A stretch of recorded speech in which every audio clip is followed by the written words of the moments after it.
안녕하세요, 선생님들. 오늘은 제가 N수생 선생님들의 제도전에 대해서 이야기를 해보려고 합니다. 지금 이맘때쯤이면 질문이 많이 들어옵니다. 선생님 열심히 한 것 같은데 아쉽게 잘 안 됐어요. 혹은 아쉽지 않은 점수일 경우에는 다시 하면 될까요? 혹은 강의를 들어야 될까요? 어떻게 하는 것이 좋을까요? 혹은 작년에 이제 시험 봤던 답안을 복귀할 테니 저를 좀 분석해서 제가 무엇이 부족하고 무엇을 보완해야 되는지 이렇게 좀 피드백을 받고 싶어 하십니다. 자, 그래서 중요한 것은요, 누군가 피드백을 해줄 수도 있고 또 그렇지 못한 상황에 계신 분들도 있을 거예요. 채점을 많이 해본 강사라면 물론 답안을 보았을 때 지금 어떤 스타일을 가지고 계시다. 그리고 어떤 공부의 어떤 부분이 보완되었으면 좋겠다라는 것을 어느 정도는 이야기할 수 있을 거라고 생각합니다. 자, 다만 저는 중요한 것은 스스로 자신에 대해서 아는 것이 그 무엇보다 중요하다고 생각해요. 왜냐하면 자기 자신에 대해서 가장 잘 알 수 있는 사람은 전문가도 아니고 자기 자신이기 때문이에요. 자, 그러면 우리가 재도전을 한다라고 결심을 했다면 다시 실패하지 않고 성공을 해내기 위해서 무엇을 같이 알아볼까요? 했을 때 3가지 정도로 정리를 해보았습니다. 함께 살펴보도록 할게요. 자, 첫 번째, 질문이 많이 들어오는 부분과 관련해서 생각을 해봤을 때 저는 일단 그냥 나에 대해서 우리가 잘한다. 나에 대해서 나는 안다. 나는 어떤 사람이야. 나는 이런 성향을 가지고 있어. 라는 말은 누구나 할 수 있지만 학습자로서의 나에 대해서 알고 있을까? 라는 것에 대해서 한번 다시 생각을 해보는 게 좋을 것 같습니다. 공부를 다시 하기로 결심을 했다면 그냥 무작정 했던 것으로 다시 처음의 열정, 우리가 처음이라는 단어 있잖아요. 뭐 첫사랑이다, 첫 직장이다, 첫 아이다, 이렇게 처음이라는 것은요, 우리에게 알 수 없는 그런 열정, 그 처음의 마음과 같을 수는 없어요. 그런데 처음의 마음에 어떤 열정이 좀 사라진 것 같아요. 다시 공부하시는 선생님들이 그런 이야기를 할 때가 있습니다. 자, 그런데 그 처음의 열정만이 좋은 것일까? 라는 것에 대해서 좀 생각을 해보면서 다시 하게 된다면 저는 그 처음의 열정과는 같지 않지만 이제는 학습자로서의 나를 좀 바로 알고 시작하는 것으로부터 갔으면 좋겠습니다. 자, 먼저 2가지의 전제를 이야기하겠습니다. 사람은 다 같지 않다. 자, 우리는요, 가장 효과적인 그런 어떤 공부법 이런 것들을 검색을 하기도 하고, 그리고 강사분들께서 이렇게 얘기를 해주시는 것을 선생님들이 적용해 보시기도 하고, 합격 수기를 보면서 따라해 보기도 합니다. 그런데 그런 것들이 사실 나에게는 효과적이지 않은 경험을 공부를 해보신 분이었다면 경험을 해보셨을 수도 있습니다. 자, 그래서 사람이 다 같지 않다. 그렇기 때문에 학습자로서의 나를 먼저 알아야 된다. 다시 시작하실 때 반드시 먼저 생각하셔야 되는 것, 학습자로서의 나를 아는 것, 이렇게 이야기를 하고 싶어요. 자, 그래서 학습자로서의 나를 생각을 했을 때요, 우리가 가장 크게 공부라는 것은 이해와 이 암기의 밸런스, 균형이 굉장히 중요합니다. 큰 틀에서만 얘기를 하면요, 결국은 이해와 암기라는 것이에요. 이 균형을 이루지 못하고 어느 축이라도 지나치게 기울어져 있다면 내가 원하는 결과에서는 조금 멀어질 수도 있을 거예요. 자, 그리고 여기에서의 끝이 아니라 결국은 그 적용이라는 수렴적 사고를 통해서 문제를 해결하는 그 수준까지 나아가는 것이 이 공부에서의 단계입니다. 근데 이 공부에서의 단계를 나아갈 때 이 2가지의 축이 기울어서는 안 된다라는 것을 말씀을 드리고 싶어요. 자, 학습자적인 스타일이라는 거, 공부의 성향, 학습 스타일이라는 것이 있거든요. 근데 그것을 떠나서 일단은 공부에서 무엇이 부족한가요, 선생님? 이렇게 질문을 하시는 분들이 있거든요. 그런데 내가 이해와 암기의 축에서 어딘가가 기울진 않았는지 체크해 보는 것이 먼저입니다. 그리고 이 체크를 할 때 두 번째 체크 영역은 영역에서의 편차가 있지는 않는지.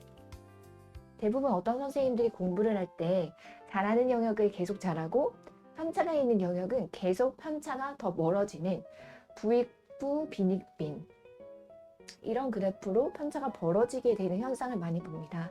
그렇기 때문에요, 이해가 부족한 선생님들은 암기는 계속 늘어가거나, 아니면 암기가 부족한 선생님은 이해는 계속 확장을 해나가면서 암기는 계속 부족해지거나, 혹은 영역적인 편차가 계속 벌어지거나, 잘하는 영역을 계속 잘하거나, 이런 편차가 있기 때문에요, 이런 것들을 한번 내가 이해 중심에 너무 치우친 사람이었는지, 암기로 너무 치우친 사람이었는지, 이런 것들을 기본적으로 이제 생각을 해보실 수가 있어요.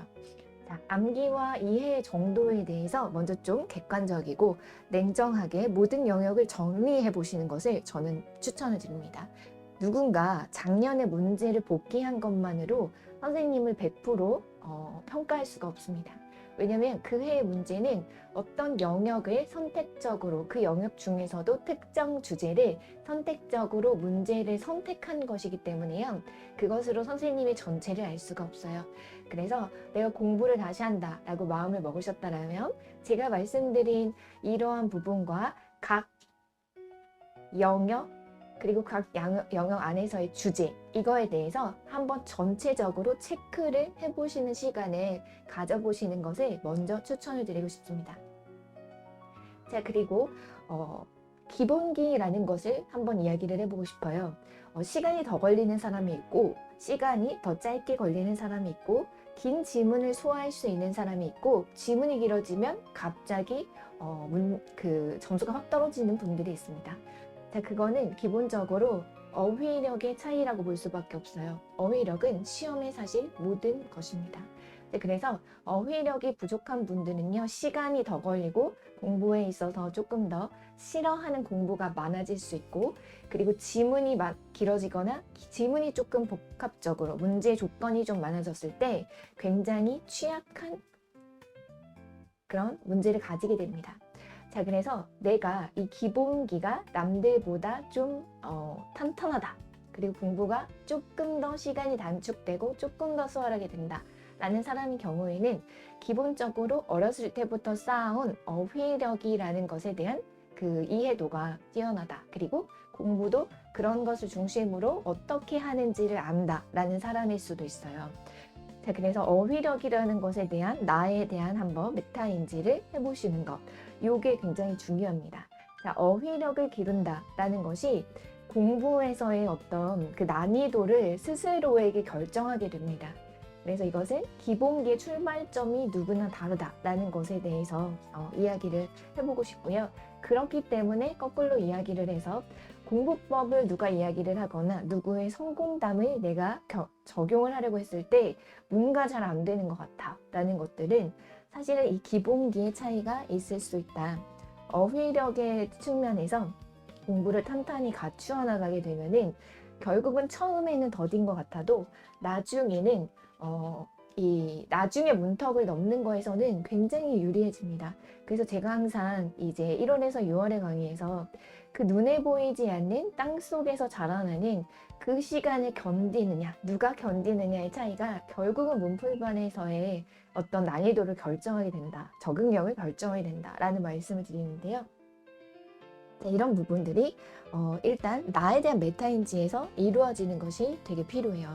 자, 그럼 내가 어휘력이 부족한 사람인 것 같아 라고 스스로 냉정하고 객관적으로 좀 판단이 되었다라면 내가 쉽게 이 공부법은 내 체질이 아닌데, 나는 이렇게 긴 글하고 좀 맞지 않는데, 이렇게 결론을 내려서는 안 된다는 거죠. 시험의 문제는 결국은 지문에 대한 이해력입니다. 그렇기 때문에 이런 공부는 좀 나에게 맞는 것 같지 않은데? 라는 것에 대해서 쉽게 판단하기보다는 나의 어휘력에 대해서 한번 의심을 해보는 것도 저는 추천을 드려요.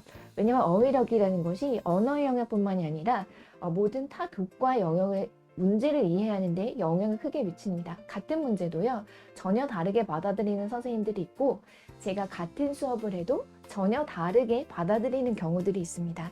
자, 그럴 때는요, 아무래도 기본기를 탄탄하게 하는 것, 어휘력을 그래서 어떻게 향상할 수 있느냐라고 했을 때는 그러한 선생님들은 일단 시간이 걸리더라도 이 회독공부법이라는 것을 다시 돌아가시는 것이 필요해요. 자, 회독공부법이라는 것에 대해서 결국은 서로 엄청 다른 이야기를 하는 게 아니거든요. 그래서 제가 초수공부법에서 소개해드린 그 공부법에서 내가 혹시 공부를 했을 때 놓친 것은 없을까? 이 기본에 대해서 나는 소홀히 하고 1년을 보낸 건 아닐까? 라는 것에 대해서 한번 체크를 해보셨으면 좋겠어요. 그래서 제가 여기 카드로 영상을 연결해서 달아놓도록 할게요. 어휘력이라는 것은 지름길은 없어요. 그런데 우리의 면접, 논술, 그리고 교육과정까지 모든 시험에서 이제 좌우하는 그런 부분들이에요. 자, 제가 기본기는 일단 회독이다 라고 말씀을 드렸고요. 그리고 선생님들에게 제가 모든 영역에서 부족한 것을 내가 이 모든 영역이 같지가 않아요. 절대 그렇지 않아요. 사람이 다 다르고 내가 늘 같은 애가 아닌 것처럼 수학의 영역이라고 해도 그 수학의 영역 안에서 편차가 있을 수 있고요. 그리고 개론이라고 해도 개론 영역 안에서 편차가 있을 수 있고 이렇습니다. 그렇기 때문에 그 모든 영역을 한번 쭉 체크를 해보라고 말씀을 드렸잖아요. 그 시각화해 놓는 거, 막연하게 싫어, 막연하게 이런 건 좀 못하겠지? 라고 생각하는 것이 아니라 내 눈에 표로 시각화를 하십시오. 자, 시각화라는 것은요, 우리가 두뇌가 문제를 인식하고 해결을 하기 위한 출발선으로서 가장 필수 기본 조건이 되고 가장 효과적인 출발점이 됩니다. 그래서 시각화하셔야 돼요. 표로 시각화해 놓으세요. 개론은 개론대로, 개론 안에서 부모 교육은 부모 교육대로. 자, 이 분석부터 다시 결심하셨다면 하셔야 됩니다. 자, 그래서 그 영역 안에서 내가 어휘력이 부족한 사람이야. 그러면 그 영역 안에서도 특히 부족한 주제나 부족한 영역에 대해서 제가 초수공부법에서 말씀드린 회독을 기본으로 하시되 설명하기 공부법과 그 다음에 요약하기를 활용하셔야 돼요. 요약하기 공부법을요, 우리의 영역이 너무 많기 때문에 완벽주의적으로 하나씩 다 하겠다라고 하면은 뭐 아니면 도가 돼서 실패할 확률이 커요. 네, 그렇기 때문에 부족하다라고 체크된 부분에 대해서만 이 요약하기 공부법을 쓰십시오. 자, 회독과 설명하기와 요약하기를 같이 했는데도 어휘력이 늘지 않을 수가 없습니다. 자, 그렇기 때문에 그런 것들을 선택적으로 먼저 객관화하시고 시각화하신 후 문제를 분석하셨다면 그것에 대해서 서로 차별되게 공부법을 적용하세요. 자, 한번 보도록 할게요. 요번에 올해 문제입니다. 교과 중심의 통합. 이것이 굉장히 난이도가 낮은 문제라면요, 암기만 하면 풀 수 있는 문제예요. 자, 그러면 답을 인출할 때 교과 중심의 통합이다 라는 것을 답으로 인출한다라면 사실 암기만으로 풀 수 있는 문제의 수준이 됩니다. 그런데 저의 경험상 어떤 영역이 통합이 되었어? 라고 물어보잖아요. 그러면은 오답이 굉장히 많이 나오는 영역이 통합 영역입니다. 그래서 통합을 문풀에서 할 때도 질문이 가장 많이 들어오고요. 제가 올해는 통합이 되게 중요한 주제이기 때문에 올해 모고에서 여러 번, 2번 이상 했거든요. 그 이유는 선생님들이 통합 영역을 써냈는데 오답이 가장 많이 나오는 영역이기 때문이에요. 왜냐? 암기만으로 풀 수가 없기 때문에. 자, 암기라는 게 용어의 암기와 개념의 암기가 있거든요. 그런데 용어와 개념까지 다 암기가 되었어도 이런 문제를 볼 때 제일 많이 틀리는 것들 중에 하나가 단어에 꽂히는 겁니다. 자, 로켓이라는 단어에 꽂혔어요. 그래서 말도 안 되게 과학을 쓴다든지 함께라는 것을 보고 말도 안 되게 사회를 쓴다든지 이런 오답이 학생의 측면에서는 나옵니다. 그런데 답이 될 수가 없는 영역이거든요. 자, 이런 것들이 이해를 했느냐의 문제라고 보시면 돼요. 그래서 내가 문제를 분명히 암기도 되어 있고 개념도 알아라고 생각을 하겠죠. 자, 그랬는데도 틀렸다. 그러면 사실은 이해까지 가지 못한 그런 공부였다라고 볼 수 있는 거예요. 자, 이런 부분들을 분석하시라는 거예요. 자, 그래서 사실은 답안을 복귀한 것을 그래도 교수님이라든지 뭐 학원 강사라든지 이런 사람한테 보여주는 것만으로 선생님의 전체를 분석할 수 없습니다. 절대로 그렇게 할 수 없어요. 자, 그렇기 때문에요. 먼저 제가 말씀드린 모든 영역에 대해서 다 같지 않은 나의 공부를 분석해서 시각화해 놓으십시오. 표로. 그리고 그것에 대해서 내가 암기와 이해 정도에 대해서 그리고 나의 어휘력, 그러니까 나의 기본기에 대해서 스스로 객관적으로 한번 생각을 해보세요. 자, 그런 다음에 부족한 부분이라면 공부법, 기본기로 돌아가야 됩니다. 문제를 많이 푸는 걸로 해결이 되지 않아요. 자, 그래서 아까 말씀드린 것처럼 합격 수기대로 공부법을 따라해보지만 생각대로 안 될 때는 분명히 나의 학습자로서의 나를 몰랐기 때문이다 라고 볼 수 있고요. 첫 번째. 자, 두 번째는 이렇게 생각하셔도 돼요. 그 해마다 시험의 난이도가 다르고 그리고 그 해마다 이 시험의 채점 범위도 다를 수가 있어요.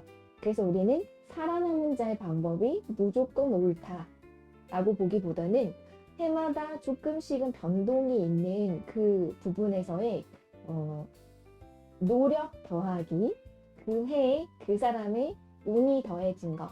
자, 운이라는 말에 저는 함부로 얘기하는 것이 아니고요. 실력을 폄하하는 것은 절대 아니에요. 노력을 정말 열심히 한 사람만이 운의 때를 만나는 거라는 개념으로 말씀드리는 겁니다. 그런데 시험은 항상 이 영역에서도 편차가 있을 수 있죠. 내가 강한 영역이 많이 시험에 나올 수도 있고 내가 못하는 영역이 그 해 거의 안 나왔을 수도 있어요. 그리고 채점의 범위가 굉장히 넓었을 수도 있는 해가 있습니다. 자, 그렇기 때문에요. 이 방법이 그래서 내가 지금 적용하기에는 한 해에 하나의 방법만으로 모든 기준을 삼는 것은 위험하다라는 말씀을 드리는 거예요. 저는요. 그래서 이런 측면에서 얘기 드리고 싶은 건 이겁니다. 바로 일단 합격수기라는 것이 굉장히 도움이 되는 소중한 정보죠. 왜냐면 우리가 합격수기를 써줄 필요가 없어요, 사실. 그런데 그리고 보통 정말 써야겠다라는 마음을 가지고 있다라도요. 일단 합격을 하고 나면은 내가 그동안 못 즐겼던 거 그리고 내가 준비해야 될 것도 많고 하기 때문에요. 마음은 있었으나 쓰지 못하는 경우가 굉장히 많습니다.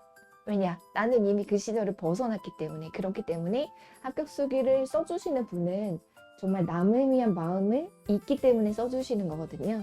그래서 이 소중한 정보로 우리가 고마운 마음으로 이거는 정말 철저하게 남을 위해서 해준 거예요. 자신을 위한 일은 아니거든요. 자, 그래서 고마운 마음으로 보되 이 중에서 나와 유사한 성향을 가졌거나 상황이 비슷하거나 이런 것들을 취합을 해서 선택적으로 보시면서 똑같이 적용하기보다는 조금 변형을 해서 적용을 해 나가십시오. 그래야 이걸 해봤는데 안 돼, 이걸 해봤는데 안 돼, 이렇게 뭐 아니면 도처럼 전부가 아니면 버리는 그런 형태의 공부를 계속 시행착오만 반복하기보다는 변형을 시켜서 성공 경험을 만들어 나가는 그런 귀한 정보로 활용을 해주시는 것을 저는 추천을 드립니다. 자, 그리고 첫 번째 나에 대해서 알기라는 것의 마지막 내용이요. 나의 공부를 100% 부정해서도 안 되고요. 100% 신뢰해서도 안 됩니다. 자, 뭐 아니면 도, 전부가 아니면 무다 이렇게 생각하는 사고는요. 완벽주의인 사람에게 굉장히 많이 나타납니다. 내가 정말 열심히 했는데 안 됐어. 결과가 내가 소망했던 그 결과가 아니야. 이런 실망감을 가지고 있을 수 있습니다. 자, 실망감을 다루는 게 저는 인간이 견딜 수 있는 가장 어려운 부분인 것 같아요. 제가 생각했을 때 가장 견뎌내기 어려운 감정이 실망감과 이 약간 해결할 수 없는 그리움인 것 같습니다. 그러니까 상실에 대한 마음, 상실. 잃어버렸기 때문에 다시 되돌릴 수 없는 그 마음 있잖아요. 자, 이게 우리가 인생에서 가장 다루기 어려운 감정인 것 같습니다. 자, 그래서 저는 이 실망감을 극복해내고 스스로 다시 서기 위해서는 이 사고에서 벗어나야 됩니다. 자, 내가 실패했다라고 해서요. 공부가 전체로 부정당해서는 안 돼요. 객관성을 잃으면 안 됩니다. 이 두 가지 모두 객관성을 잃으면 안 돼요. 자, 그런데 또 어떤 분은 자기 보호의 감정이 굉장히 강한 성향은요, 이렇게 될 수가 있어요. 이 문제를 귀인하는데 100%를 외부 귀인합니다. 그러니까 문제가 이상했어 이렇게 간다든지 100% 외부 귀인을 하게 되면은 자기를 보호할 수는 있는데 객관적으로 다시 시작하기가 어렵습니다. 자, 그렇기 때문에요, 우리는 100% 부정하지 않고 아까 말씀드린 것처럼 이 객관적인 데이터를 시각화해서 전략적으로 가는 것이 매우 중요하다라고 말씀을 드리고요. 100% 신뢰하지 말아야 된다라는 거는 마지막에도 강조를 드릴 텐데요. 내가 안다라고 생각하는 겁니다. 자, 익숙함의 함정이라고 말씀을 드리고 싶어요. 이런 겁니다. 자, 익숙한 자료, 익숙한 필기 이런 것들이 이미 가지고 있고요. 이미 익숙한 내용인 것 같아. 하지만 앞에 말씀드린 것처럼 문제로 돌아갔을 때 풀어내지 못한다라면 그거는 객관적으로 자신을 바라보지 못하고 신뢰하는 거에 가깝습니다. 자, 이 100% 신뢰에서요, 저는 이거를 말씀드리고 싶어요. 올해 만약에 1차가 합격했고 최불합이에요. 최불합. 그래서 1차 합격에 대한 성실감이 그냥 1차가 안 된 것보다 견딜 수 없게 크거든요. 성실감이라는 감정은요, 있었던 자리가 없어진 거기 때문에요, 그냥 안 된 것보다 훨씬 견뎌내는 그 강도의 그것이 조금 종류가 다릅니다. 그래서 나는 1차가 붙었던 사람이기 때문에 5월, 3월, 5월 이때까지도 약간 허송세월을 하는 경우가 있어요. 근데 올해 1차, 저는 이거를 꼭 두 가지를 다 말씀드리고 싶어요. 이 All or Nothing이라는 사고에서 1번, 제가 진짜 열심히 했는데 올해 1차도 안 된 것 같아요, 선생님. 과연 될까요? 라는 것에서 말씀드리고 싶은 거는, 작년에 시험에 안 됐던 것과 올해 시험의 결과가 안 되는 것은 전혀 다른 차원의 이야기입니다.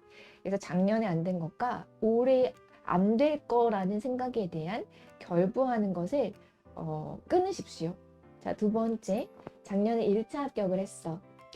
올해 1차 합격을 하라는 보장은 저는 지금까지의 경험상 전혀 없습니다. 그래서 이것도 전혀 연결시키지 마십시오. 그래서 올해는 새로운 해다. 무조건 이 사고로 한 해를 보내셔야 됩니다. 그래서 저는 방황하는, 만약에 다시 시작하는 마음을 먹었다. 그러면 애도의 시간을 보내주세요. 내가 열심히 했던 것에 대한 그 상실감, 소망이 이루어지지 않은 것에 대한 실망감, 요거에 대한 애도는 해야 됩니다. 감정이 해결되지 않은 채로 무작정 공부를 시작하면은 나중에 한번 흔들려요. 그 중간쯤에 힘들 때 한번 한 달을 이렇게 뭐랄까 슬럼프가 와버린다든지 이럴 수가 있어요. 그래서 다시 정확하게 아까 객관적으로 되돌아보면서 나의 노력에 대해서 이루어지지 않은 나의 마음을 애도하는 시간을 가지십시오. 무조건. 그리고 얘를 떠나 보내주시고, 그리고 방황을 짧게 하고 올해는 완전히 새로운 해야 라는 마음으로 돌아오셔야 돼요. 나는 1차를 합격했었지. 나는 남들보다 1년을 먼저 한 사람이지. 이러한 신뢰는 갖지 마십시오. 스스로에게. 그래서 내가 공부한 거에 대해서 어떤 부분을 어떻게 보완해 나갈까, 이걸 하기 위해서 자기의 공부를 부정해서는 안 되고요. 시작 지점을 명확하게 판단하셔야 되고요. 그리고 나는 1차를 붙었던 사람이지, 나는 남들보다 1년을 더 공부한 사람이지, 이거에 대한 신뢰도 버리십시오. 저는 이거를 말씀드리면서 이 소주제 1번, 나 자신에 대해서 알아야 한다, 요것을 일단 마무리 짓고 두 번째, 합격하기 위해서 알아야 될 두 번째로 넘어가도록 하겠습니다.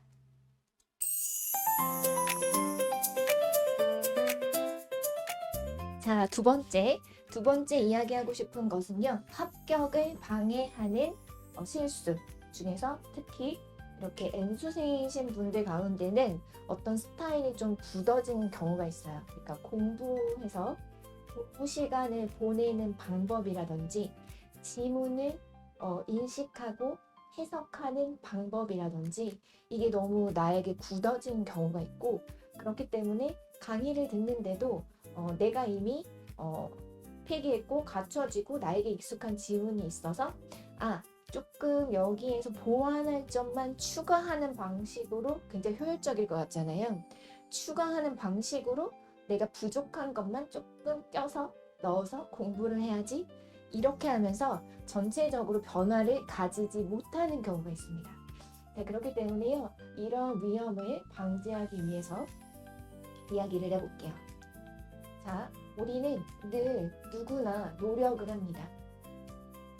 자, 사실 노력을 부정하는 말이 아니에요. 가짜 열심이라는 좀 자극적인 제목을 붙이기는 했지만 노력을 부정하는 것이 아닙니다. 다만 이것이 뭔가 실행하는 행위가 계속 있는데, 그러니까 우리가 완결주의와 완벽주의라는 것에 항상 균형감을 가져가야 됩니다 라고 말씀드린 것은 처음부터 완벽하게 이해하려고 몰두하다가 완결주의를 놓치는 사람이 있을 수 있고, 그런데 중요한 것은 처음에는 완벽한 이해를 한다는 것 자체를 사실은 이룰 수 없는 목표를 세우는 것과 같아요. 그렇기 때문에 처음에는 완결주의에서 보완을 해나가면서 계속해서 깊이 있게 가야 되거든요. 그러니까 이게 켜켜이 쌓여가잖아요. 그러니까 다시 돌아오고 내가 이것을 다시 너무 이해가 안 될 땐 요약해보고, 그리고 계속해서 어떤 그 인출을 해보고, 마인드 매핑 용어 도식을 통해서 계속 인출할 때 안 되는 걸 다시 해독으로 돌아가고 설명하기를 해보고, 이렇게 하면서 계속 그 내용을 돌아오게 되죠. 그리고 기출을 통해서 돌아오고 문풀을 통해서 돌아오고 이렇게 여러 번 돌아오게 된단 말이에요. 자, 그리고 그러면 이것이 계속되는 가운데 완결주의만 치중되면은 행위만 있는 것이 되는 거예요. 그래서 나는 계속해서 시간을 채워서 막 10시간을 공부하고 공부하는 어떤 행위는 계속되는데, 앞에서 이야기한 이 부분이 굉장히 익숙한 패턴에서 더 이상 바뀌는 것이 없이 약간 피상적으로 반복이 되다 보면 나는 사실 체력도 쓰고, 그리고 나는 뭔가 정신력도 많이 쓰는 것 같은데 계속 실력이 늘지 않는 이 피상적인 수준의 행위 중심이 이제 반복이 되는 그런 악순환이 있으면 안 돼요. 절대. 그렇기 때문에 완결주의라는 것은 완결주의를 중심으로 해서 우리가 보완을 해나간다라는 관점에서 제가 초수공부법에서 말씀을 드린 거예요. 뭐였죠? 초수공부법이 아니라 어디서 강조했죠? 설명회에서 강조했죠. 그래서 이 완결주의라는 거에서 보완을 해나가야 된다라고, 그거 개론 OT에서 말씀드렸네요. 완결주의에서 보완을 해나간다는 것은 시간이 쌓여가면서 그 이해가 점차 쌓여가면서 완성이 되는 개념이기 때문에 처음부터 완벽하게 하려고 하면은 우리는 균형의 줄을 완전히 놓아버리는 거다라고 말씀을 드린 거거든요. 근데 계속해서 완결주의 행위만 채우는 것이 계속되면 피상적인 수준에 머물 수가 있어요. 그래서 우리의 공부는 결국은 그 학습의 위계라는 게 있거든요. 그래서 예를 들면 순서적인 것을 암기하고, 그래서 큰 틀의 순서를 암기하고, 그 다음에 어떤 단어를 봤을 때 의미를 좀 연상을 시키고, 그래서 단어와 단어를 변별을 하고, 그 변별을 하는 유사점과 차이점을 통해서 개념 학습을 하게 되고, 그 다음에 개념과 개념의 관계성을 우리가 알게 되는 어떤 원리 관계성 학습을 하면서 결국은 시험이라는 문제 해결, 그러니까 재단산 얘기를 하는 것이 수렴적 사고가 결국은 문제를 푸는 거잖아요. 근데 이 문제 해결에 가기까지 과정이 있어요. 과정. 근데 이 과정 안에서 피상적인 수준에서 행위만을 열심히 하고 있다라는 것을, 예를 들면 단어에 대한 어떤 의미를 연결하는 것까지만, 그러니까 개념점이 용어 암기하는 것에서 계속 머문다든지, 아니면 이 단계와 이 단계 간의 차이점까지는 어떻게 이렇게 암기를 하면서 밀려가요. 그래서 단계, 실사회적 행동이라는 개념을 알고, 그리고 이 안에서 단계별 차이점을 막 공부를 해가요. 그게 변별학습이 이루어져. 그리고 실사회적인 행동이라는 개념도 더 정확하게 알아가. 근데 거기에서 조금 더 나아가서 그 개념과 개념 간의 어떤 관계라든지, 그리고 이것을 통해서 결국은 문제 해결이라는 수련적 사고를 해내는 여기까지를 못 가는 경우를 되게 많이 봤어요. 그러니까 결론적으로 마지막 단계, 그러니까 제가 내가 한 공부를 부정하지 말라고 한 것은 여기까지는 좀 충분히 되는 선생님들을 봤어요. 그러니까 정말 나름대로 노력을 많이 해가지고 단어 암기하고 그 다음에 단계별 차이점 인출할 수 있고 여기까지 막 된 거예요. 근데 거기에서 조금 더 나아가는 거를 못한 경우를 이제 볼 수가 있거든요. 그래서 이 가짜 수신과 실행이라는 부분에서 일단 뭐가 중요하냐면 행위만의 반복을 하게 되면 약간 깊이 있게 나아가는 시간이 쌓이면서 깊이 있게 나아가는 부분을 좀 놓치게 되는 경우가 생기게 됩니다. 그래서 기출 같은 것도 답을 너무 다 안다라고 생각을 해서 기출 공부를 사실 못하게 되는 경우가 있어요. 그래서 기출을 공부한다는 것은 문제 의도라는 거, 보는 눈, 그리고 내가 지문을 해석하는 방식 이걸 다시 확인하면서 문제를 푸는 법을 배워가는 과정이잖아요. 근데 답을 이미 알기 때문에 딱 보면 내가 답을 알까 난 아는 거 이렇게 하는 피상정의 수준이 계속된다는 거예요. 자, 그래서 왜 공부도 그런 거 있잖아요. 순공부 시간을 한번 뭐 체크해라. 몰입하는 시간을 한번 체크해라. 이런 것들 있잖아요. 그래서 그런 것들에 대해서 공부를 시간을 채운다, 어떤 행위를 한다라는 것에 대해서 다시 점검을 한번 해보는 게 필요합니다. 다시 공부하시는 분들은요, 이 점검을 한번 해보시는 것이 필요한데요. 그 점검에서 집중력을 높여서 몰입을 하는 공부의 시간을 나누는 것이 좋아요. 그러니까 제가 의사 선생님들이 이제 강의하는 거를 한번 기회가 돼서 들을 일이 있었어요. 공부에 대해서. 그런데 어쨌든 두뇌가 우리가 학교가 50분 수업하고 10분을 쉬는 시간 하고 이런 것들은 철저하게 그 두뇌의 작용과 관련해서 설계가 된 그런 학습들이라고 이야기를 하는 거거든요. 그래서 요즘엔 유튜브에 그런 거 있잖아요. 몰입하는 어떤 그 소리, 그래서 뭐 빗소리를 아주 작게 한다든지 어떤 뭐라고 하더라? 백색 소음? 근데 이거 자모게 하는 걸 수도 있어요. 제가 용어 잘못 기억한 걸 수도 있어요. 근데 그런 것들이 40분, 50분에 딱 맞춰져 있고 그리고 10분을 쉬어야 될 때 딱 소리를 바꾸는 그런 것들도 있거든요. 그래서 그런 걸 활용을 한다든지 그래서 아니면 시계 앞에 눈에 보이는 어떤 시각적으로 딱 50분 보여주는 그런 시계도 요즘 수험생용으로 있더라고요. 그래서 그런 것들을 통해서 철저하게 이게 전환을 한 번씩 하면서 그 중간 시간에는 몸을 한번 움직이거나 양치를 일부러 한번 하거나 이런 식으로 해서 다시 이제 그 시간을 계속해서 이제 전환시키는 그런 것들도 사실 전략적으로 좀 필요하다라고 하고요. 그래서 이 실행을 하는 데 있어서 집중을 해서 몰입을 하는 그 공부 시간을 채우는 것 요거를 연습을 해가는 것도 사실 이제 필요하다라고 볼 수가 있습니다. 자, 그리고 그래서 이 보이지 않는 진짜 실력을 쌓아가기 위해서는 앞에서 얘기한 그런 분석, 시각적인 분석을 통해서 메타인지라고 하는 나를 알아가는 것을 채우는 순공부의 시간이 있어야만 제가 말씀드린 마지막 그 단계를 넘을 수가 있어요. 그래서 이거를 보통 문제를 풀어서 해결한다라고 하는데 여기가 해결되지 않은 채 문제를 계속 풀면 약간 그냥 고통의 시간인 것 같아요. 그래서 계속해서 나는 왜 계속 이 답이 안 나오지? 라는 어떤 그 한계점에 부딪히게 되면 오히려 내가 이 공부가 맞지 않나? 이런 잘못된 뭐 아니면 도의 사고로 결론이 나버리거나 아니면 우리가 보통 성취 경험을 느껴야 되잖아요. 그 작은 성공 경험을 느끼는 게 재미라는 것을 느끼게 하거든요. 근데 그거를 느끼지 못하게 하기 때문에 좀 회의감을 느끼거나 약간 슬럼프가 오거나 이렇게 되는 경우가 있어요.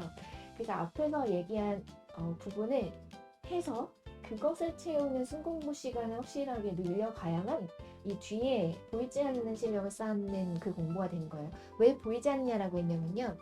보통 뭐 문제를 몇 개 맞췄다. 그리고 암기가 몇 개 됐다 안 됐다. 이런 거는 되게 눈에 보여지는 거거든요. 근데 이 이해라는 것을 이제 설명하고 요약하고 이렇게 해보면서 내가 확실히 부족한 부분을 채워가는 그 순간은 아직은 그 기간 동안은 이 땅 밖으로 꽃을 싹을 틔우지 못하는 그 시간들이기 때문이에요. 그래서 그걸 좀 견디면서 그 시간을 쌓아가야 된다. 자, 그래서 제가 아까 학습의 단계라는 거를 말씀드렸어요. 결국은 시험을 푼다, 시험 문제를 푼다. 라는 거는 문제 해결 학습에 이르는 그 단계까지 가는 거거든요. 그래서 아까 말씀드린 거, 이거는 제가 말씀드린 학습법이 아니라 사실 가네가 얘기한 학습 무기가 있어요. 근데 그거를 이제 간략하게 그냥 말씀드리면 그런 단계라는 것에서 더 나아가지 못한 단계라는 것이 있다는 거죠. 자, 예를 들어서 오르프의 교수법이라는 거 우리가 다 공부했고 오르법에서 다 암기를 했어요. 근데 음악에서 내가 항상 틀려. 그러면 음악에 시간을 더 투자해 줘야 되는 거거든요. 근데 그것에 대해서 내가 모르는 것을 확실히 설명하고 가장 중요한 내용을 핵심을 추려서 요약할 수 있느냐. 다시 공부하는 거라면 모든 영역을 요약하게 공부할 수 없거든요. 사실 시간상으로 불가능해요. 그렇지만 내가 확실히 뭐가 부족하고 뭐에서 항상 틀렸는지를 작년의 경험을 통해서 토대로 쌓여온 거 있잖아요. 그 시간을 문제를 못 풀었다고 생각하는 건 굉장히 자충수가 될 수 있다. 그래서 문제를 계속 푸는 시간 늘려야지. 이렇게 되면 해결이 안 된 채 계속 문제를 마주치게 돼요. 그렇기 때문에 작년에 그 문제를 풀었던 경험, 올해 시험을 풀었던 경험을 통해서 아까 제가 말씀드린 그 철저한 분석의 데이터를 시각화해서 표로 만드십시오. 그래서 그 부분에 대한 공부를 완전하게 만들어 가세요. 6월달까지. 자, 그러면 문풀반에 왔을 때 이제 그 7대3이라는 비율이 있거든요. 공부의 황금 비율이에요. 이 7대3이 깨지면은 약간 재미가 없대요. 약간 고통이래요. 근데 우리가 6월까지의 공부는 재미를 느끼면서 완전히 100%할 수는 없어요. 그런데 그 비율을 맞춰 나가기 위해서 내가 알고 있는 거 70%에 새로운 게 30%가 들어오게 이제 물풀반에서 그렇게 가려면요. 앞에서 암기가 되어 있어야 되고, 그리고 내가 부족한 영역에 대해서 최대한 채우는 공부를 해야 이 7대3에서 3을 채워갈 수 있게 돼요. 그래서 문제를 푸는 거는 이 7대3을 채우지 않은 채 계속 자충수가 될 수 있다라는 거를 꼭 말씀드리고 싶고요. 예를 들어서 오르프 교수법이에요. 문제를 푸는 사고의 수렴이라는 것에 대해서 우리가 몇 가지를 예시를 들어보면요. 오르프 교수법이라 그러면은 파트 2 하면 여기 리듬 음절이네 라는 걸 생각할 수 있고, 자, 그래서 그림 악보의 리듬 악보다. 그 리듬의 크기를 시각화했구나 라는 것을 알 수가 있죠. 그리고 제시된 그림 악보를 통한 악기 연주의 지도 방법. 근데 오르프라는 특수성이 있기 때문에 오르프의 악기의 명칭 중에서 리듬으로 좁혀서 써야 되겠죠.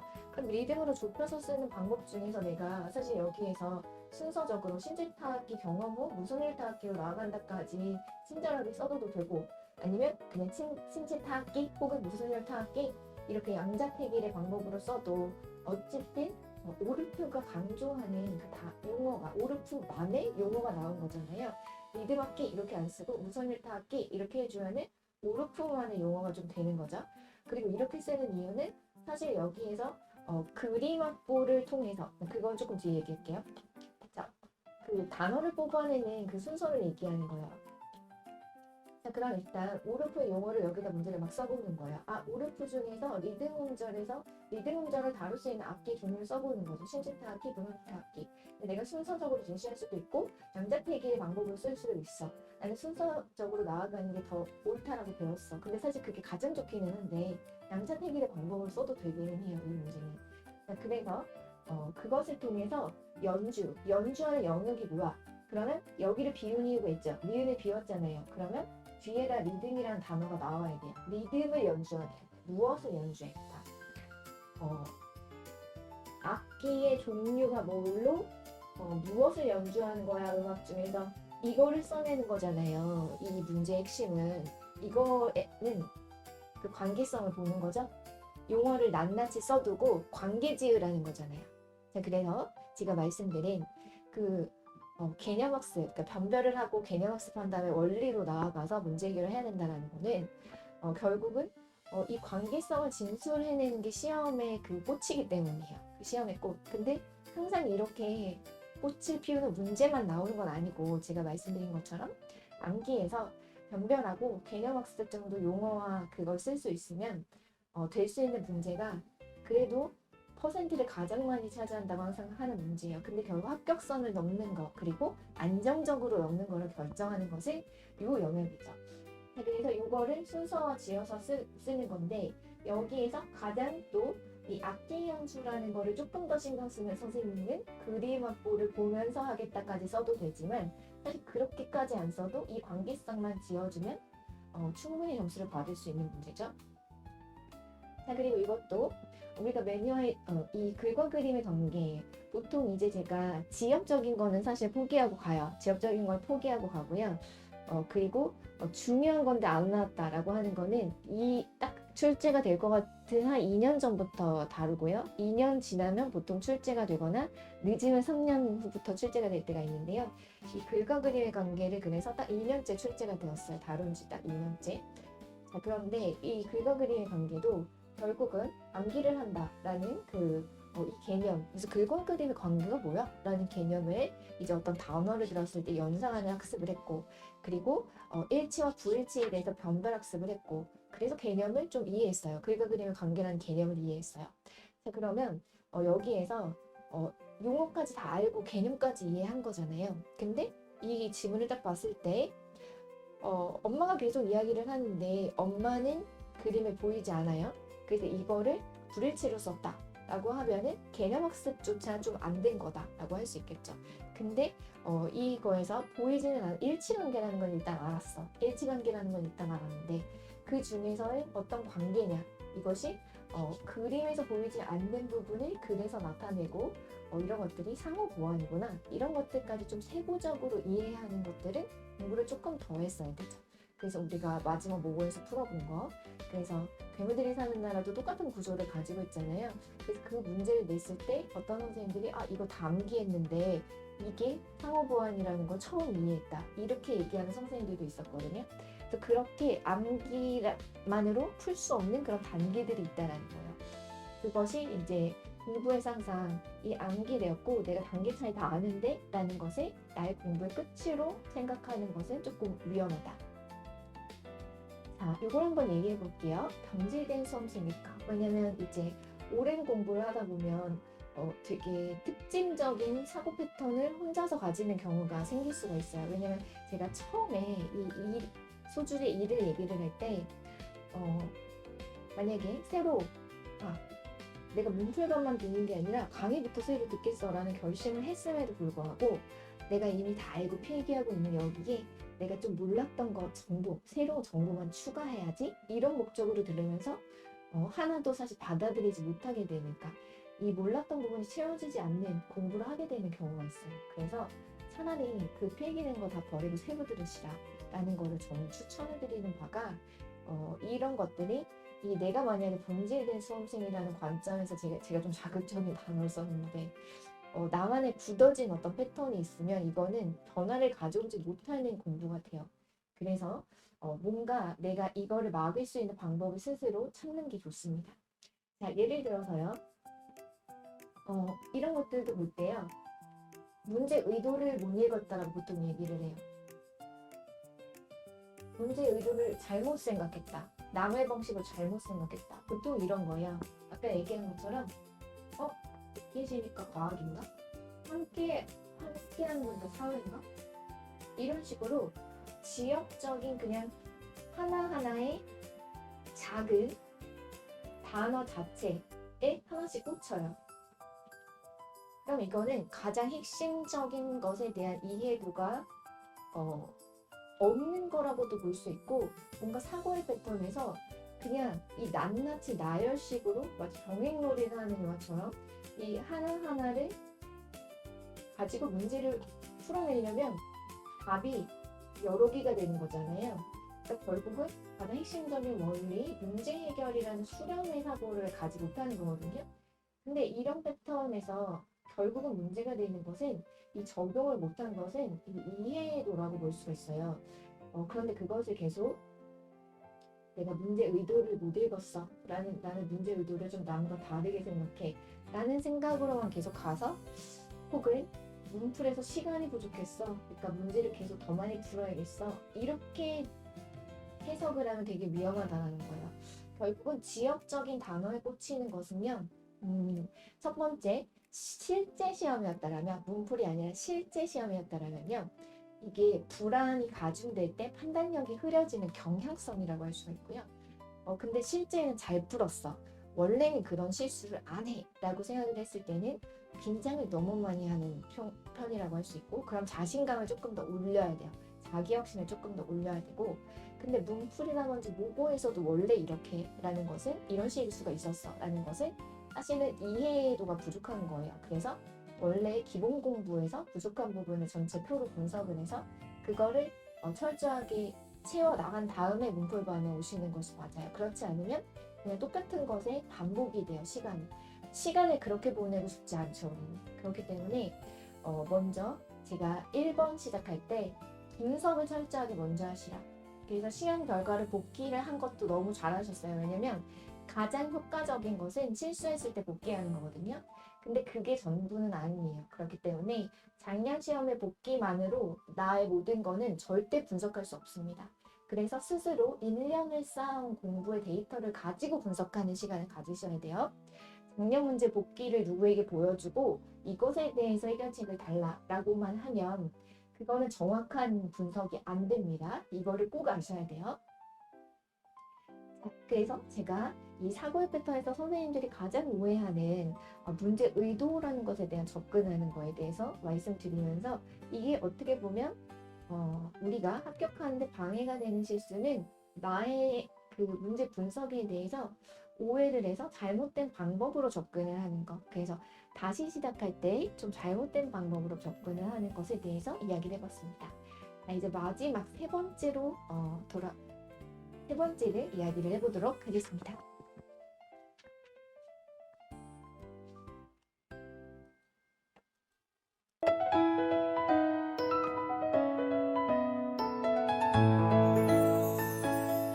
이제 마지막 당부라고 할 수 있는데요. 합격을 위해서 제가 생각하는 이제 세 가지.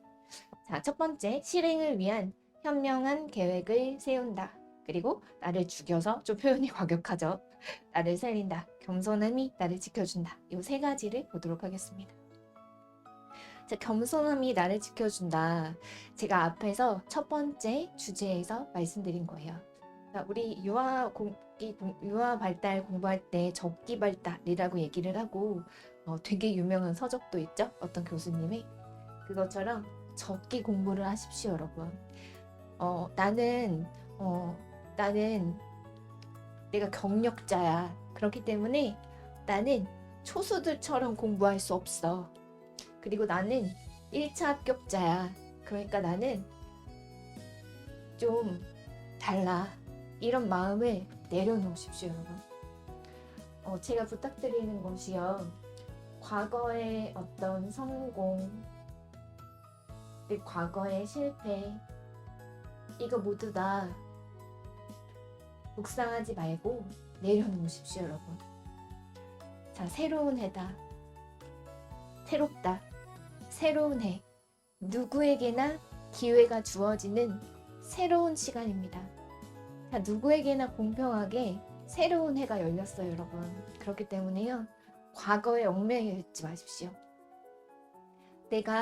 나는 내 정도 공부의 수준에는 난 이제 문제부터 좀 풀어줘야 돼. 이게요. 강사들도요. 이 1년의 시간을 선생님들이랑 똑같이 보내요. 그러니까 선생님들이랑 똑같이 1월에서 6월에는 기본서를 가지고 공부를 해서 강의를 하고요. 그리고 문제를 만들어서 문풀반을 보내고 기출 강의를 하고 그리고 또 마지막 모고를 냅니다. 모고를 낼 때는요. 모고만 좀 내면 더 잘 낼 것 같은데? 그런 생각을 할 수도 있어요. 강사들도. 그런데 그 1년의 과정이 반복이 되면서 실력이 훨씬 늘어가는 거예요. 그러니까 기출 강의도요. 한 해는 촬영을 새로 하고 그 다음에는 다시 돌려서 그냥 재방영을 하고 그렇게 할 수 있거든요. 근데 문제를 가장 잘 내고 실력이 가장 이제 감이 가장 좋아질 때는요. 그 모든 과정을 다 새로 했을 때예요. 이거는 저도 고백을 할게요.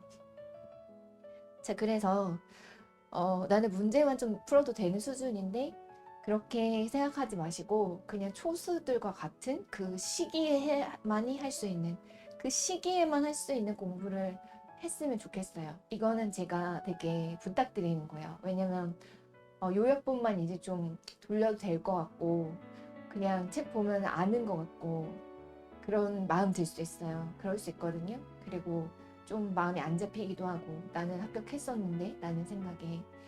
그런데 새로운 해에는요, 모든 사람에게 기회가 주어지는 거잖아요. 그러니까 그 새로운 힘으로 처음부터 이렇게 겸손한 마음으로 시작한 사람이 마지막에 더 크게 될 수도 있는 거예요, 여러분. 그래서 큰 자가 넘어질 수도 있고 작은 자가 뒤늦게 시작한 자가 더 크게 될 수도 있다. 이런 비슷한 말씀이 성경에도 있거든요.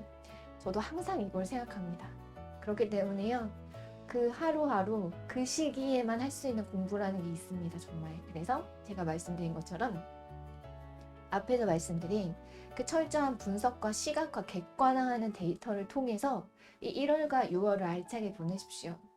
알차게 보내세요. 할 것은 늘 있습니다. 저도 있는 걸요, 여러분. 자, 그리고 두 번째, 실행을 위한 현명한 계획을 세운다. 그리고 기대가치라는 것을 좀 이야기를 해볼게요. 자, 실행을 위한 현명한 계획. 이거는 실행이라는 게 현명한 실행을 위해서, 즉 제가 이걸 얘기를 해볼게요. 메타인지가 나는 늘 똑같은 내가 아니다. 1번에서 시작했잖아요. 선생님이요. 실력이 막 이렇게 충만해져가지고 뛰어날 때도 있고 실력이 좀 떨어질 때도 있고요. 제가 앞에서 겸손이 나를 구한다라고 해서 말씀드리고 싶었던 것 중에 하나가 이거가 있었어요. 깜빡했는데 정말 세계 1위의 운동선수 그리고 정말 뛰어난 수학자, 그러니까 모든 사람들, 그리고 굉장히 뛰어난 연주자, 뭐 천재 연주자, 이런 사람들도요 어려운 곡 그리고 실전만 연습하지 않아요. 절대 아닙니다. 가장 기본기라고 하는 활쓰기라든지, 저는 어렸을 때 악기를 굉장히 오래 했거든요. 그 가장 기본적인 활쓰기를요 매일 하지 않으면, 그러니까 가장 기본기를 매일 열심히 하지 않으면요 높은 수준의 것만 한다라고 실력이 유지되지 않습니다. 그렇기 때문에 제가 앞에서 그 겸손함이라는 거, 막 문제만 풀어야 된다는 거 정말 오해예요, 여러분. 그거를 좀 생각해 주시고요. 그리고 메타인지가 가장 높아졌을 때가요 저녁 시간입니다. 하루를 열심히 보내고 저녁 시간이에요. 자, 계획 세워보신 분 아마 다 알걸요? 뭘 아시냐면요, 계획했던 대로 안 되는 부분, 그리고 내가 생각했던 것보다 시간이 좀 더 걸리는 부분. 저는요 좀 긍정적으로 계획을 하는 편이어서 제가 계획했던 것보다 항상 하루가 더 걸리더라고요. 자, 그러면 저는 항상 플러스 하루를 더해서 이 시간이 쌓여가면서 이 하루를 일부러 플러스 더해서 계획을 세울 수 있겠죠? 근데 만약에 이 하루가 더 있다는 여유를 갖고 여유를 부리면 안 되고, 최대한 열심히 해야 하루가 더 걸려서 맞춘다, 이런 말을 깨달아가는 거예요. 그래서요 실행을 하고 나서 저녁에 메타인지가 가장 좋다고 합니다. 저는요 감사의 저녁이라는 책이 제 머리맡에 있어요. 이게 날짜별로 1년에 그 딱 한 페이지, 정말 작은 책의 딱 한 페이지를 저녁에 읽을 수 있습니다. 그래서 이 책을 제가 소개받을 때 이 얘기를 들었어요. 어떤 나라의 문화에서는요 하루에 저녁이 시작이라고 생각한대요. 그래서 오늘 하루 있었던 그 마음들, 정리할 마음들 있잖아요. 부정적인 감정들, 기억들, 오늘 좋았던 감사할 일들, 이 모든 것들을 저녁에 정리하고 그리고 내일의 계획을 세운 후에 잠이 들어라 라는 거예요. 그러면 그 다음날 그 저녁에 이 정리한 것 때문에 그 다음날 하루를 생각대로 보낼 수 있다. 아침에 계획하면은 하루가 어영부영 가는 경험이 저 사실 있거든요. 그렇기 때문에요 이 현명한 계획이라는 거를 선생님들이 메타인지가 가장 좋을 때, 그게 바로 하루를 실행해보고 공부가 끝난 시점입니다. 그래서 아마 계획대로 되지 않았던 거, 시행착오 이런 거 다 경험하셨을 거예요. 그래서 나는 항상 똑같은 내가 아니잖아요. 뭐든지 할 수 있을 것 같은 그런 마음도 아니고 너무 하기 싫은 그런 마음도 아니고, 하루를 일단 보내본 다음 날이라는 새로운 기회가 주어지는 그 마지막 하루의 시간, 그때 뭔가 계획을 수정하고 다시 세우고 하십시오. 그래서 그 다음날 새로운 마음으로 시작하세요. 그 하루 동안 있었던 부정적인 마음, 계획대로 안 된 거, 그것도 다 내려놓으시고요. 그리고 하루 동안 잘 된 거, 감사한 것도 다시 정리해보시고 다음을 시작하십시오. 하루는 다음 하루는 새로 주어지는 기회예요. 그런 생각으로 하루하루를 보내셨으면 좋겠어요. 그리고 기대가치 높이기. 이건 사실 이론이에요. 되게 유명한 학자의 이론입니다. 그래서 성공 기대. 유명한 연구로는 교사가 학생들에 대한 기대를 높게 가졌을 때 실제 수익이 높아졌다고 하잖아요. 근데 나에 대해서도 그렇대요. 그래서 나 스스로에 대해서 그 기대를 높이는 거. 객관적으로 높이려면은 아무래도 작은 성공 경험을 쌓아가야 되고, 그러려면 저녁에 메타인지가 높을 때 다음날의 계획을 세워야 되겠죠? 작은 성공을 했으면 그걸로 된 거예요. 그걸로 나에 대한 신뢰를 쌓아가는 거예요. 하루하루 쌓아가는 거예요. 자기 신뢰가 부족하면 어떻다고요? 시험에서 시험날 긴장도가 너무 높아져서 원래 잘하는데 실수하기를 해요. 하루하루가 쌓여서 결국은 그날의 나를 만들어갑니다. 하루하루의 나에게서 성공 경험을 쌓아가세요. 자, 그 다음에 가치라는 거는 뭐냐면요, 이 과제의 가치입니다. 내가 뭔가를 하기 위한 동기를 이 학자가 얘기를 할 때요, 이 과제의 가치를 높이래요. 왜 내가 이걸 해야 되지? 합격생의 수기에서 이런 거 있어요. 어려울 때마다 내가 이걸 왜 해야 되는지 다시 얘기를 썼다. 내가 획득할 수 있는 가치를 상기시키고 이게 얼마나 효용 가치가 있는지 다시 한번 그거를 직접 일기처럼 써볼 때 미래에 올 보상이 현재의 노력을 연결시킨대요, 두뇌에서. 그래서 내가 지금 이 보이지 않는 이 어려움 속에서 해내야 되는 게 너무 하기 싫잖아요. 그럼 이게 문풀판을 만들어낸다. 이렇게 미래의 보상과 현재의 노력을 연결하시고, 합격하고 나면 내가 무엇을 얻을 수 있지? 그래서 오늘의 노력을 연결하면 이 과제에 대한 가치가 높아진대요. 자, 그래서 요렇게 하는 과정이 필요합니다. 자, 마지막 되게 중요한데요. 나를 죽여서 나를 살린다. 요거는 저도 시행착오를 많이 겪었어요. 나는 이런 게 장점이니까 내가 강사로서, 그래서 지금 장점만 극대화하는 쪽이 처음에는, 왜냐면 처음에 갑자기 문제를 너무 잘 맞춘 거예요. 그래서 처음에 나오자마자 막 맞춰버리니까 갑자기 수험생이 너무 많아졌어요. 그러니까 경험도 아예 없는 초짜고, 그리고 원래 임용 강의를 해야 되겠다라고 해서 온 게 아니라 제안을 받아서 했는데 갑자기 문제를 맞추면서 수강생이 갑자기 늘어났어요, 처음에. 보통 이제 1년 강의하고 다음에 뭐 2년 차에 갑자기 많아지는 경우는 거의 없다고 하는데, 근데 그러면은 이게 나의 장점이다. 이것만에 너무 집중을 한 거예요. 그러면 사실 안 되거든요. 그래서 나를 죽여서 나를 살린다. 요거는 이런 겁니다. 여러 가지 측면이 있어요. 제가 2차에서도 이걸 많이 말씀드려요. 그 선생님이 누가 봐도 너무 귀여워. 너무 귀엽고 너무 친근한 이미지야. 그럼 약간 이렇게 절제되고 어른스러운 모습의 그 반대극부. 그러니까 나를 죽인다라는 게 나의 반대 측면을 생각해 보는 거예요. 나의 반대. 그거를 어느 정도 같이 갖춰야 그 나의 그 장점이 나를 살려주는 장점이 되거든요. 나의 장점에만 나는 이런 사람이야 라는 게 점점 강해질수록 나의 장점이 나를 살리지 못하는 되게 역설적인 아이러니가 일어나요. 그래서 만약에 그냥 아주 쉽게 제이다 그러면 이 일련의 과정에서 계획이 무너지는 때는 당연히 있습니다, 여러분. 그러면 피해 융통적인 것을 포용할 수 있어야 제이로서의 장점이 살아나요. 계획이 좀 무너지도 괜찮아. 이 융통적인 피해 장점이 살아나려면 이 1년 동안은 계획이라는 것에 대해서 계속 시행착오를 겪으면서 다시 세워가는 게 이 피해 장점을 살릴 수 있는 게 되는 거예요. 암기를 너무 잘해. 그러면 암기의 반대편에 있는 게 뭘까를 생각해보고 그것에 대한 노력을 하십시오. 그리고 나는 암기는 조금 아닌 것 같은데 이해력이 뛰어나. 그러면은 무조건 암기에 대한 시간을 늘리십시오. 그래서 내가 이런 사람이야. 나는 이게 맞아. 나는 완벽주의지. 이런 완결주의 쪽에 대한 걸 보완하셔야 되고요. 나는 일단 시에는 잘해. 완결주의라면 깊이 있게 가는 거를 반드시 가십시오.